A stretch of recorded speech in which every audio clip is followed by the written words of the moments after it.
Derek Ashworth sat in Philadelphia family court, wearing a suit that cost more than most people's homes. He laughed with his high-priced lawyer while his wife sat alone across the room. "Let her keep the Etsy shop," he joked. "Maybe she can sell enough bracelets to pay rent." Derek had already frozen the accounts, hidden millions, and moved on with his mistress. He thought this divorce would take 15 minutes. What he didn't know was that Valentina had spent the last 14 months quietly dismantling his entire life. And when court ended that day, it didn't just end their marriage. It was 3:17 inches the morning when Derek Ashworth's Porsche Cayenne Turbo GT pulled into the driveway of their 5-bedroom colonial in Bryn Mawr. The engine ticked in the cold October air. He sat there for a moment, checking his second phone, the one registered under Pinecrest Ventures, one of 4 shell companies he'd set up to keep his real life invisible. A text from Jocelyn: "Miss you already. Sienna drew you a picture today. Come home soon." He smiled at the word home. That Rittenhouse Square apartment, the one he paid $8,000 a month for through a shell company that was home now. This house, the one with the mortgage in only his name, was just the place where his old life was still breathing. He stepped inside smelling like Jocelyn's perfume and single malt scotch. The downstairs was dark except for the kitchen, a single light over the breakfast table, and there sat Valentina. She wasn't crying. She wasn't pacing. She wasn't checking his phone or demanding to know where he'd been. She was just sitting at the kitchen table with a cup of black coffee and a yellow legal pad covered in numbers. Rows and rows of numbers in her small, precise handwriting. She looked up, not at his face, at his collar. There was a faint smudge of lipstick just above the second button. "Late meeting?" she asked. Her voice was flat, not angry, not sad, just clinical. "Client dinner ran long," Derek said. He didn't even bother making it convincing anymore. He tossed his keys on the counter, loosened his tie, and opened the refrigerator. "You're up late." Couldn't sleep. He glanced at the legal pad, but the numbers meant nothing to him. Just Valentina, doing whatever Valentina did, probably budgeting for groceries, tracking her little Etsy sales. He'd told his golf buddies she ran a craft business. They'd laughed. Good old Derek, married to the bracelet lady. "Don't wait up," he said, heading upstairs. He didn't kiss her. He didn't ask what she was working on. He didn't notice that her laptop, open beside her, showed a wire transfer confirmation from the British Virgin Islands. He didn't see the cover page of the document stacked neatly inside the leather briefcase by her chair, the one that read, "Forensic Financial Audit prepared by Valentina Cruz, CPA, CFE." He didn't see any of it, because Derek Ashworth had stopped seeing his wife a long time ago. And that was the biggest mistake he would ever make. Here's the thing about Valentina that Derek never understood, because Derek never asked. Her father, Miguel Cruz, came to Philadelphia from Santo Domingo in 1979 with $11 in his pocket. He got a job as a janitor at the University of Pennsylvania. Worked double shifts for 22 years. Her mother, Estella, was a seamstress who altered suits for men who looked a lot like Derek. They saved every penny so their daughter could be the first person in their family to go to college. Valentina didn't just go to college. She graduated summa cum laude from Temple University, earned a master's in forensic accounting from Villanova, and spent 6 years at Deloitte's Forensic Investigations Division, the team that corporations hired when they suspected someone was stealing millions. She personally uncovered a $14 million embezzlement scheme at a pharmaceutical company. The case made the Philadelphia Inquirer. She published 2 peer-reviewed papers on detecting shell company fraud. And then she got pregnant, and she chose to stay home. Not because she couldn't work, because she wanted to raise her children the way her parents raised her, present, attentive, and fierce. She kept her CPA license active. She kept her certified fraud examiner credential current. She kept every single skill sharp, quietly, the way her mother used to keep her sewing needles in a leather roll, always ready, always waiting. Derek called her career playing with spreadsheets. He told people she was just a bookkeeper before we got married. At his firm's holiday party 2 years ago, he introduced her to a client by saying, "This is my wife. She makes bracelets or something. That's how much he knew about the woman sleeping next to him. 6 months ago, Valentina found his second phone in the side pocket of his golf bag. She wasn't looking for it. She was looking for a charger for their daughter's tablet. But when she powered it on and saw the texts, the photos of Jocelyn in the Rittenhouse apartment, the birthday card that said Daddy's girl, Sienna, age 4, she didn't scream. She didn't confront him. She didn't call her best friend Mariana and sob into the phone. She sat down at the kitchen table, opened her laptop, and started an audit. Because that's what Valentina Cruz does. She follows the money, and money never lies. Courtroom 5A of the Philadelphia family court smelled like floor polish and stale coffee. Late October, light pushed through tall windows, landing in pale rectangles on the hardwood floor. The ceiling was high. The wood paneling was dark and old. The fluorescent lights hummed a half-tone off from the radiator clanking in the corner. Derek arrived first. Of course he did. He wanted the gallery to see him walk in like he owned the building. His Brioni suit, charcoal gray, peak lapel, the kind of suit that whispers old money even when the money is new, fit him like it was sewn onto his body. He adjusted his Vacheron Constantin as he sat down. The watch caught the fluorescent light and threw a tiny arc across the ceiling. His cufflinks were monogrammed. His shoes were John Lobb. His cologne was Tom Ford. Everything about him was designed to say, "I have already won." Beside him sat Victor Garrison. If you've never heard of Victor Garrison, you've never been through a high-asset divorce in Philadelphia. They called him the Razor, not because he was sharp, though he was, but because he cut so clean you didn't realize you were bleeding until you looked down. Senior partner at Garrison, Drake, and Associates. Billed at $1,400 an hour.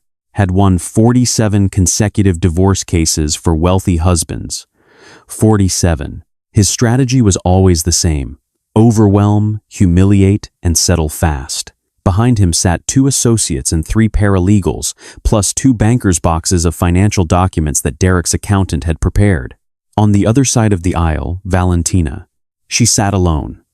No lawyer, no paralegal, no associate, no second chair. Just a woman in a navy blue dress and her mother's gold crucifix necklace, with a single leather briefcase on the table in front of her. She hadn't been able to afford an attorney after Derek froze all the joint accounts. She hadn't tried to get one pro bono. She hadn't asked Mariana for help, because she didn't need a lawyer. She was something more dangerous. But nobody in that courtroom knew that yet. Derek leaned into Garrison. "Look at that," he whispered, nodding toward Valentina's empty table. She didn't even bring a notepad.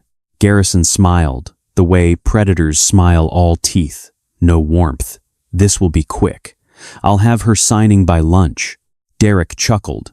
He turned around in his chair and looked at the half-filled gallery, a few court watchers, a reporter from a local blog, 2 older women who came to family court the way some people go to movies. He spoke just loud enough to carry. "She's representing herself. This is like watching someone bring a coloring book to a calculus exam." A few people in the gallery exchanged glances. One of the older women frowned. Valentina said nothing. She sat with her hands folded on the table. Her briefcase was closed.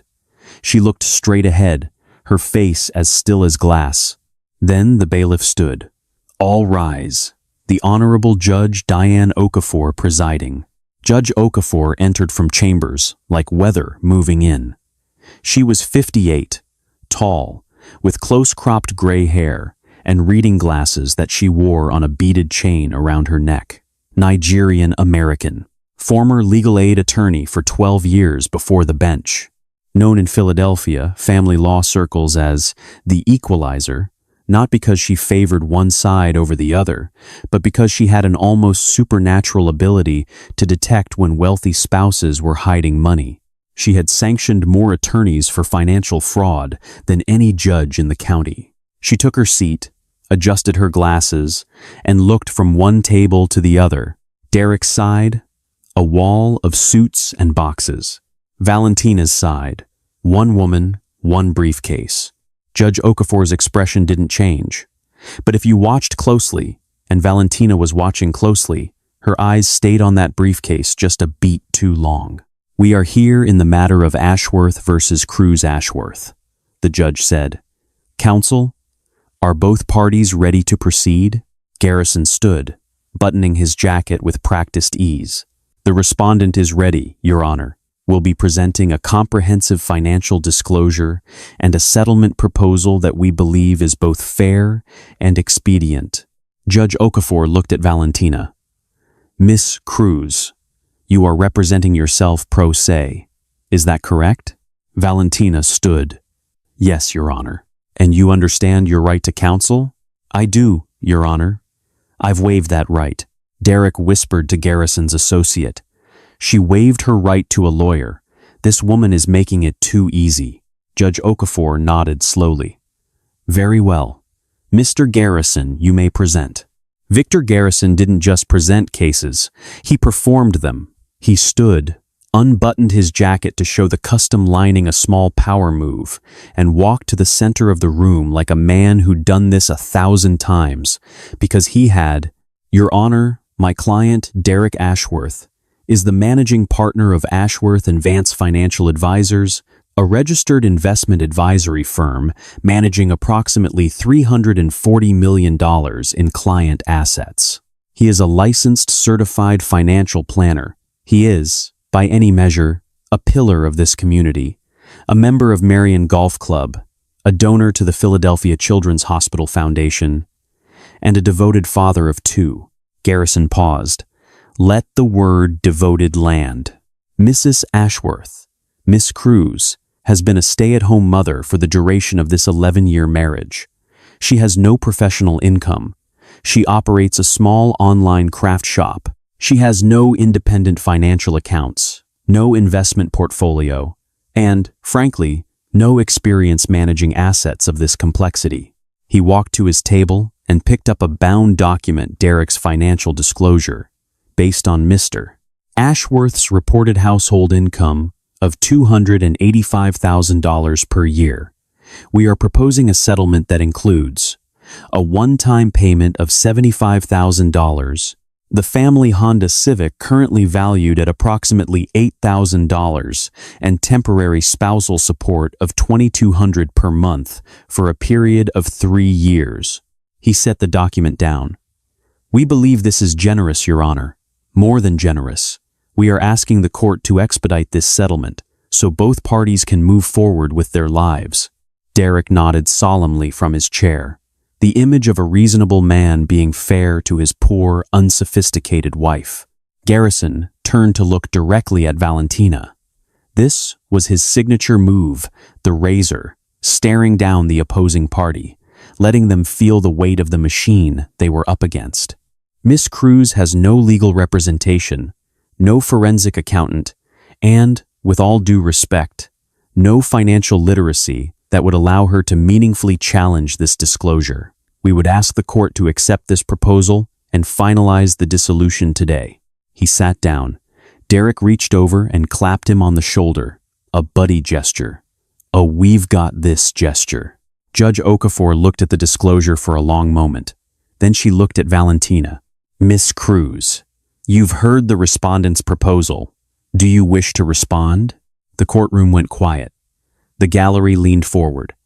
Even the court reporter paused, fingers hovering above the keys. Valentina stood. She stood the way a person stands when they've been sitting still for a very long time, not because they were trapped, but because they were waiting, choosing their moment. "Yes, Your Honor," she said. Her voice was calm, unhurried, clear as tap water. "I'd like to present a counter-disclosure." Derek snorted. Actually snorted a sharp burst of air through his nose. Garrison's head snapped toward the judge. "Your Honor, objection. The petitioner has filed no counter-disclosure with the court. This is highly irregular. Mr. Garrison, Judge Okafor said, and the way she said his name stopped him cold. I will decide what is irregular in my courtroom. Miss Cruz, what do you have? Valentina reached down and unclasped her briefcase. She pulled out a document, spiral-bound, 94 pages, color-coded tabs, blue, red, green, yellow. Professional binding, clean formatting, and on the cover page, in 12-point Times New Roman, forensic financial audit, in the matter of Ashworth v. Cruz Ashworth, prepared by Valentina Cruz, CPA, CFE. She set it on the table. The soft thud echoed. Garrison saw the cover page first. His smile didn't fade, it died. Like someone pulled the plug. He turned to Derek, and for the first time in 47 consecutive victories, the razor looked like he'd been cut. You told me she was a housewife? Garrison hissed. Derek stared at the document. His mouth opened. Nothing came out. Judge Okafor put on her reading glasses and leaned forward. Miss Cruz, are you a licensed certified fraud examiner? Valentina looked directly at the judge. Yes, Your Honor. License number 47823, active since 2012. I also hold a CPA license and a master's degree in forensic accounting from Villanova University. Prior to raising my children, I spent 6 years in Deloitte's Forensic Investigation Division, where I specialized in detecting shell company fraud and hidden asset structures. The silence that followed wasn't the absence of sound. It was the sound of every assumption in that courtroom being incinerated. Derek gripped the edge of the table. His knuckles went white against the mahogany. He whispered to Garrison, frantic, spitting the words. She can't do this. She makes jewelry. Garrison didn't respond. He was staring at the document like it was a grenade with the pin already pulled. Judge Okafor settled back in her chair. There was no smile on her face, but something shifted behind her eyes the way a chess player looks when the board finally gets interesting. Proceed, Miss Cruz, she said. The court is listening very carefully.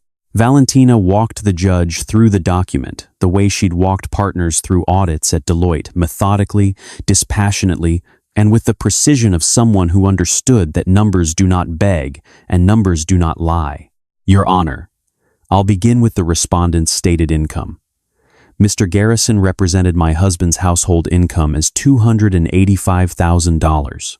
Pages 1 through 12 of this report demonstrate that his actual income, including distributions from 4 domestic shell companies, is approximately $740,000 per year. She turned to the first blue tab. On the projected screen, a chart appeared showing 2 columns, reported income and actual income.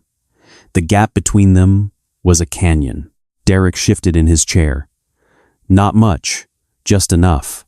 The 4 entities are as follows: Ashworth, Consulting, LLC, DVA Holdings, Pinecrest Ventures, and Harbor Point Capital. All 4 are registered in Delaware with Derek Ashworth as the sole managing member. Pages 13 through 28 contain the corporate registrations, bank account statements, and distribution records. She flipped to the red tab. The chart now showed money flowing arrows from Ashworth and Vance Financial into 4 separate accounts, then dispersing outward to various destinations. Over the past 6 years, these shell companies have collectively moved approximately $2.7 million in income that was never disclosed on our joint tax returns and never included in any marital asset declaration. Garrison raised his hand. Your Honor, I need to object. This is... On what grounds, Mr. Garrison? Garrison opened his mouth, closed it, opened it again. Foundation, he said, but the word had no teeth. Miss Cruz has identified herself as a licensed CPA and certified fraud examiner, presenting a documented financial audit. That's your foundation, Mr. Garrison. Overruled. Continue, Miss Cruz. Valentina didn't pause. She didn't gloat. She turned to the next section. Pages 29 through 46 document wire transfers totaling $2.3 million to two offshore accounts. The first, Hamilton Trust Limited, is held at a bank in the British Virgin Islands. The second, Nordvest Holding AG, is in Luxembourg. Both accounts bear my husband's digital signature as the sole authorized user. Garrison asked for water. One of his paralegals scrambled to pour it. His hand shook slightly as he drank. Derek was whispering now a constant, low-frequency hiss at Garrison's ear. This isn't right. She can't know this. How does she know this? Because she was trained to know this. Because she spent 6 years doing exactly this. Because while he was at Jocelyn's apartment drinking Barolo and pretending to be single, Valentina was sitting at that kitchen table at midnight with her laptop and her legal pad, following every wire, tracing every shell, pulling every thread he thought was invisible. He never asked what she was working on. Not once, in 14 months. Your Honor, I'd now like to direct the court's attention to pages 47 through 52. Valentina's voice didn't change, but the room changed. Even the radiator seemed to stop clanking. These pages document a lease for a luxury apartment in Rittenhouse Square. 2 bedrooms, 17th floor, rented in the name of Pinecrest Ventures at a cost of $8,000 per month for 4 years. The occupant of this apartment is a woman named Jocelyn Brennan, age 29. Miss Brennan is a former intern at Ashworth and Vance Financial Advisors. Murmurs in the gallery. One of the older women put her hand over her mouth. Derek's composure finally cracked. That's not. He started, half standing. But Garrison grabbed his arm and pulled him back down. Sit down, Garrison hissed. For God's sake, sit down and shut up. Valentina continued, and now she turned to pages 53 through 67. Her voice remained steady, but something in her posture hardened, not anger, not grief, just the steel frame underneath. These pages contain a birth certificate for a child named Sienna Brennan Ashworth, born April 14th, 4 years ago. Father listed, Derek James Ashworth. She paused. 1 beat. 2. Our youngest daughter, Isabella, was born 5 months before Sienna. I was on bed rest for the last trimester due to complications. During that time, Mr. Ashworth told me he was working late. The GPS data from his vehicle included on page 61 shows he was at the Rittenhouse Square apartment an average of 4 nights per week. The courtroom was so quiet, you could hear the scratch of the court reporter's keys.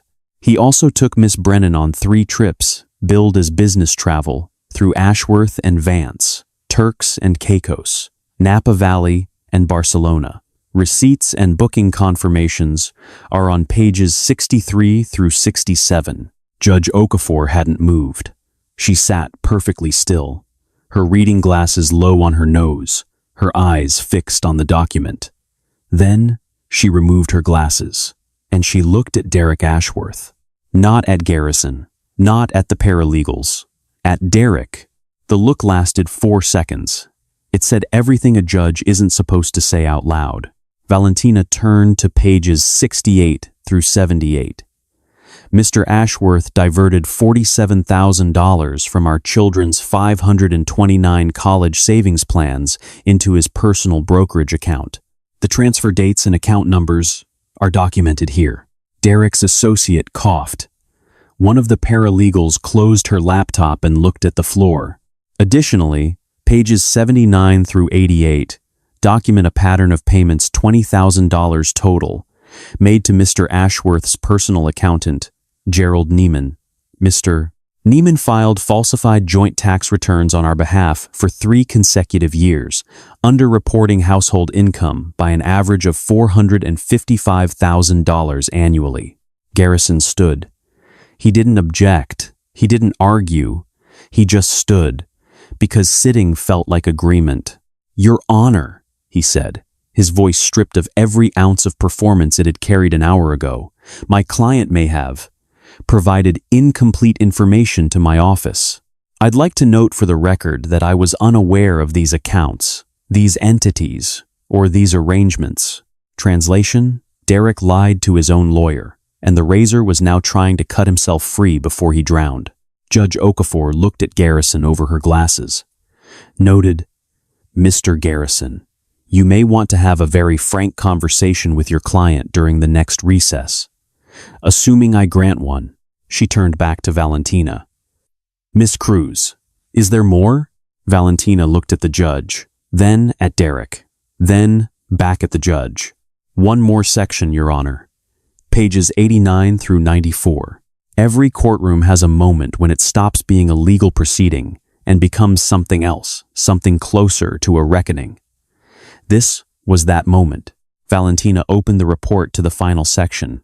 Her hands were steady. Her voice was the same clear, unhurried tone she'd used for every page before. But now, for the first time, she looked directly at Derek, not through him, not past him, at him. Your Honor, this final section concerns a life insurance policy. Policy number LI 8847329, issued through Atlantic Mutual Insurance Group. The policy is valued at $2 million. The beneficiary listed is Jocelyn Brennan. She let that land. The policy application, included on page 90, contains a spousal consent form bearing what appears to be my signature. She paused. It is not my signature. I did not sign this document. I was not aware this policy existed until I discovered it during my audit. She placed a separate sheet on the table, page 92. This is a certified handwriting analysis prepared by Dr. Lawrence Tran, a court-recognized forensic document examiner.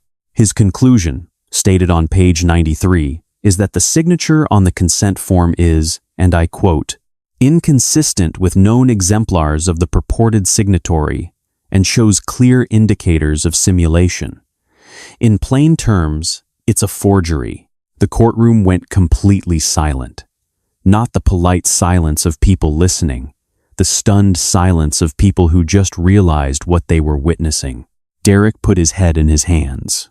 Valentina's voice didn't waver. In forensic accounting, Your Honor, we call this consciousness of guilt.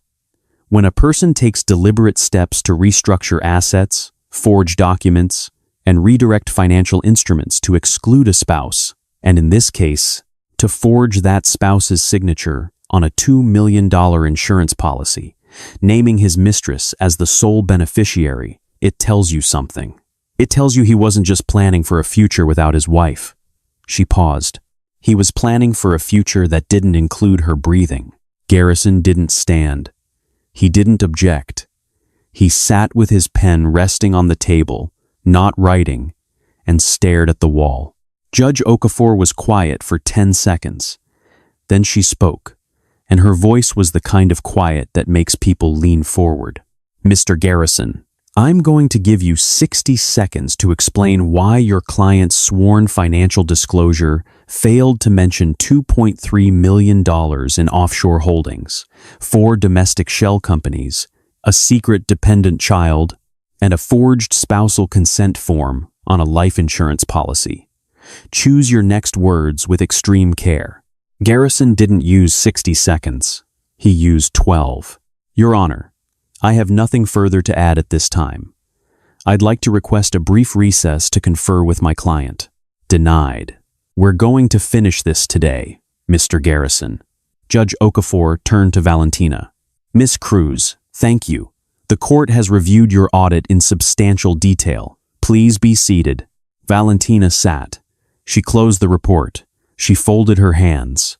And Derek, who had walked into this courtroom laughing, who had mocked her Etsy shop in front of strangers, who had called her financially illiterate, who had cheated on her while she was on bed rest, carrying his daughter, Derek Ashworth, leaned over and vomited into a wastebasket beside his chair. Nobody moved to help him. During the brief recess that Judge Okafor eventually granted not out of mercy for Derek, but because the court reporter needed to change her stenotype paper, Valentina stood in the hallway outside courtroom 5A and called her father. Ya terminé, papi, she said. I'm done. Miguel Cruz, 71 years old, retired janitor, asked her only one question. Did you show him who you are? He never knew who I was. That was the whole point. Inside the courtroom, Derek and Garrison were having the kind of conversation that careers end in. Garrison's face was the color of cement. He was speaking in sharp, clipped sentences, the way people talk when they realize they've been standing on a trap door, and the floor just gave way. You told me she was a homemaker. You told me she had no financial background. You told me, Derek, you told me she couldn't read a spreadsheet. She just dissected you with a 94-page forensic audit that I couldn't have produced with a team of 6. She makes jewelry, Derek said. It was all he could say. It was the only version of his wife he'd ever bothered to construct. She makes jewelry. She's a certified fraud examiner who worked at Deloitte, Garrison said, standing. He buttoned his jacket, then unbuttoned it again. A man whose body didn't know what to do because his brain had short-circuited. She published papers on detecting shell company fraud, Derek. Papers. In academic journals. You set up 4 shell companies and married the woman who literally wrote the playbook on finding them. Do you understand what just happened in there? Do you understand what she just did to you, to us, in front of a judge who has sanctioned more attorneys than anyone in this county? Derek's mouth moved, but nothing coherent came out. He was still holding on to the phrase, she makes jewelry, the way a drowning man holds onto a plank. I need to inform you, Garrison continued, his voice now low and lawyerly and cold, that as of this moment, I am advising you in the limited capacity of your divorce counsel only. I cannot and will not represent you in any criminal matter arising from the disclosures made today. You need a criminal defense attorney, Derek.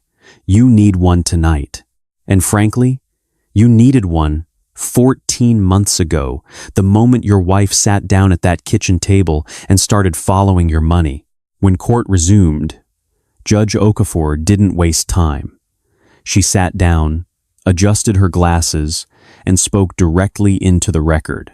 I have reviewed the forensic financial audit submitted by the petitioner, Valentina Cruz, CPA, CFE. The court finds it thorough, professionally prepared, and deeply concerning. I'm making the following rulings and referrals. She ticked through the list the way an accountant ticks through a balance sheet without emotion, without hesitation. First, the respondent's financial disclosure filed with this court is fraudulent. I am sanctioning Mr. Ashworth $50,000 for filing a false sworn document. This is not discretionary. This is mandatory under my reading of the statute. Derek's associate wrote something down. Nobody else on his side moved. Second, I am referring this matter to the Philadelphia District Attorney's Office for investigation of insurance fraud, forgery, and conspiracy to file false tax returns. Third, I am notifying the Pennsylvania Department of State and the CFP Board regarding Mr. Ashworth's professional licensing, given the evidence of financial fraud presented today. Fourth, she looked at Valentina. Given the respondent's documented dissipation of marital assets for extramarital purposes, his creation of hidden financial structures to conceal income, and the forging of a spousal consent document, I am applying the dissipation doctrine and granting the petitioner's request in full. She read the terms into the record. Full custody of both children. The family home in Bryn Mawr, valued at $1.8 million. 70% of all marital assets. All offshore accounts seized and distributed to the petitioner. $12,500 per month in alimony for 10 years. $8,400 per month in child support. Restoration of $47,000 to the children's 529 college funds from Mr. Ashworth's personal assets. Full legal fees estimated at $185,000 paid by the respondent. And Mr. Ashworth, Judge Okafor said, looking at him one final time. He was slumped in his chair. The Brioni suit looked like it was wearing him now. Instead of the other way around. If I were you, I would find that criminal defense attorney before you leave this building. She banged the gavel once. The sound cracked through the room like a bone breaking. Court is adjourned. Valentina stood. She picked up her briefcase. She walked past Derek's table, past the paralegals who wouldn't look at her, past Garrison, who was already packing his boxes like a man evacuating a burning building, and she walked out of courtroom 5A. In the hallway, she stopped. She pressed her back against the cool marble wall. She closed her eyes for 3 seconds. Then she opened them, straightened her mother's gold crucifix necklace, and walked down the stairs of Philadelphia Family Court into the October afternoon. The leaves on Arch Street were red and gold. The air smelled like rain coming. She got into her 2016 Honda Civic, put both hands on the steering wheel, and sat there for 1 minute in perfect silence. Then she drove to pick up her children from school. The Bryn Mawr house looked different now.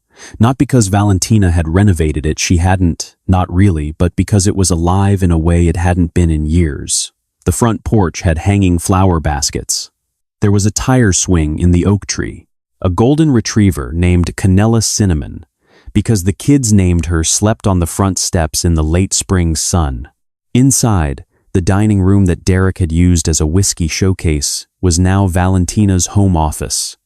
A mahogany desk, dual monitors, a framed copy of her Villanova diploma next to a photo of her parents on their wedding day. On the desk, 3 open client files, a cup of black coffee, a yellow legal pad. Valentina Cruz, CPA, CFE, had reopened her forensic accounting practice, but this time she'd found her niche. She specialized in forensic audits for women going through divorce. Women whose husbands told them they were too emotional to understand money. Women whose spouses had hidden assets in shell companies and offshore accounts. Women who had been given a settlement offer and a pat on the head and told to be grateful. She had 14 clients in 18 months. Word was spreading through Philadelphia family law circles. Attorneys were referring cases to her. Her mentor at Deloitte, Dr. Elaine Whitfield, called it the most meaningful application of forensic accounting I've seen in 30 years. Her Etsy shop was still running. She still made jewelry on Sunday mornings while the kids watched cartoons. She loved it. It was never about the money. It was about making something beautiful with her hands, the same hands that followed wire transfers across 3 continents. She published an article in Accounting Today titled, "When the Numbers Don't Lie: A Forensic Approach to Divorce Discovery." It was the most read article on the site for 2 consecutive weeks. She was dating a man named Gabriel, a literature professor at Villanova. They met at her daughter's school fundraiser. He was kind. He asked questions and listened to the answers. The first time he came to the house, he noticed the framed Villanova diploma before he noticed anything else. "Forensic accounting," he said, reading it. "So you catch people who lie with numbers?" She smiled. "Something like that." Her children were thriving. Isabella, now 6, told her kindergarten class that her mom was a number detective. Her son, Mateo, 9, had started asking to help with her spreadsheets. She let him highlight rows. He took it very seriously. She volunteered once a month at a domestic violence shelter, teaching a financial literacy workshop. She called it Know Your Numbers. The women who came were quiet at first, the way Valentina used to be quiet, not because they had nothing to say, but because nobody had ever asked. And Derek? Derek Ashworth lived in a 1-bedroom apartment in Manayunk. 3rd floor, no elevator, a view of the Schuylkill Expressway. He worked as a financial consultant for a small firm in Conshohocken that hadn't Googled him carefully enough. His CFP license had been permanently revoked. Nathan Vance dissolved their partnership 2 weeks after the trial, took the clients, the office, the reputation. Ashworth and Vance became Vance Financial. Derek's nameplate was in a dumpster behind the building. The Philadelphia Business Journal ran a story. Former clients filed complaints with FINRA. His Marion Golf Club membership was quietly not renewed. The charity boards removed him. His Christmas card list went from 400 names to 9. Jocelyn Brennan left him 2 months after the money disappeared. She moved back to her parents' house in Wilmington, Delaware, with Sienna. She didn't return his calls. She didn't have to. The Rittenhouse apartment was gone. The business trips were gone. The promises were gone. Everything he'd built with her had been built on a lie, and lies don't have foundations. His criminal trial was set for April. Insurance fraud, forgery, conspiracy to file false tax returns. His public defender told him to expect 3 to 5 years. His mother sent him money, $100 here, $200 there. She didn't visit. One evening in late March, Derek drove past the Bryn Mawr house. He didn't plan to. He was coming back from a meeting and took a wrong turn. Or maybe he didn't take a wrong turn. Maybe he just needed to see it. The porch light was on. The golden retriever was sleeping on the front step. Through the kitchen window, he could see 2 small figures at the table, his children, doing homework. And behind them, standing at the counter, Valentina. She was laughing at something one of them said. The kitchen was warm and bright. Derek sat in his leased Nissan Altima for 11 minutes. The engine idled. The heater blew stale air. He watched the life he'd thrown away move on without him, frame by frame, through a window he used to walk through every day. Then he put the car in drive and pulled away. Nobody inside the house noticed. Late on a Tuesday night, long after the kids were in bed, Valentina sat at her desk with the lamp on and a new client file open. Another woman, another husband, another man who thought his wife wouldn't understand the financials. She read through the preliminary documents, the settlement offer, the financial disclosure, the patronizing letter from the husband's attorney. She reached for her yellow legal pad and started writing numbers in her small, precise handwriting. The same handwriting, the same legal pad, the same quiet focus she'd had that night at the kitchen table when Derek stumbled in at 3 a.m. and didn't bother to look. She smiled, not because the case would be easy, not because she already knew the outcome, but because she recognized it. She recognized the lie in the numbers the same way she always had, the same way her father recognized a dirty floor that needed cleaning, the same way her mother recognized a loose stitch that needed fixing. You see what you were trained to see. And Valentina had been trained to see everything. On her desk, beside the client file, was a framed photograph she'd added recently. It showed a young woman in a cap and gown, standing between a man in a janitor's uniform and a woman with calloused hands and the proudest smile you've ever seen. Villanova, 2009. The day Miguel and Estella Cruz watched their daughter become the first person in their family to hold a master's degree. Valentina looked at the photo for a moment. Then she looked at the numbers on her legal pad. Then she got back to work. Some tables are just tables. But some tables, the kitchen table at 3 a.m., the courtroom table in 5A, this desk on a Tuesday night. Some tables are where quiet women do extraordinary things. And the men who should have been paying attention never once thought to look. Derek Ashworth spent 11 years married to a woman he never once tried to understand. He called her career a hobby. He called her the help. He called her financially illiterate, while she held credentials that would have terrified him if he'd bothered to read them. He thought she was the weakest person in the room. She was the most dangerous. She didn't need a rescue. She didn't need a hero. She just needed him to keep underestimating her, and he never disappointed. Some people think silence is weakness, that patience means surrender, that the quiet ones have nothing to say. But the truth is simpler, and it's older than any courtroom. The most powerful person in any room is the one nobody thinks to fear. Valentina Cruz wasn't powerless. She was patient. And patience, it turns out, is the most devastating weapon there is.